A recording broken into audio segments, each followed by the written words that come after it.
इंग्लंडवरून आणण्यात आलेली शिवकालीन वाघनखे आणि शिवकालीन शस्त्रांची प्रदर्शनी 7 फेब्रुवारीपासून नागपुरात लागलेली आहे। आज शिवजयंती आहे आणि शिवजयंतीच्या निमित्तानं जर आपण बघितलं तर या ठिकाणी मोठ्या प्रमाणात ही प्रदर्शनी आणि वाघनख पाहण्यासाठी मोठ्या प्रमाणात नागपूरकरांनी गर्दी केल्याचं चित्र आपल्याला पाहायला मिळते। आपण या ठिकाणी बघू शकतो की किती मोठ्या प्रमाणामध्ये ते या ठिकाणी गर्दी झालेली आहे आणि शिवकालीन जे शस्त्र ठेवण्यात आलेले आहे या ठिकाणी किंवा वाघनख जी इंग्लंडवरून आणण्यात आलेली आहे ती वाघनख पाहण्यासाठी मोठ्या प्रमाणात नागपूरकरांनी शिवजयंतीच्या निमित्ताने या ठिकाणी गर्दी केल्याचं चित्र आपल्याला पाहायला मिळते।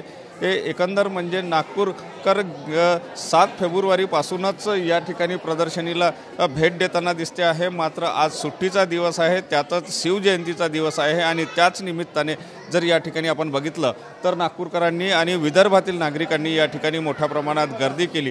शिवकालीन वाघनख असो किंवा मग शिवकालीन शस्त्र असो, वेगवेगळ्या युद्धांमध्ये वापरलेली ती शस्त्र जी आहे त्यांच्याबद्दलची माहिती जाणून घेण्याचा प्रयत्न या ठिकाणी नागपूरकर करताना आपल्याला पाहायला मिळते आहे।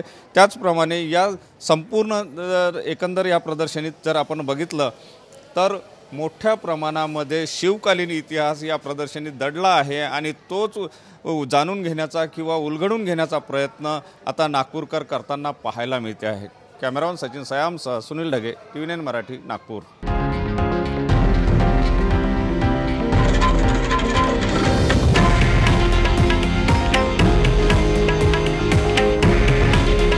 हे आहे देशातील नंबर 1 न्यूज नेटवर्क आणि आपण पाहत आहात TV9 मराठी।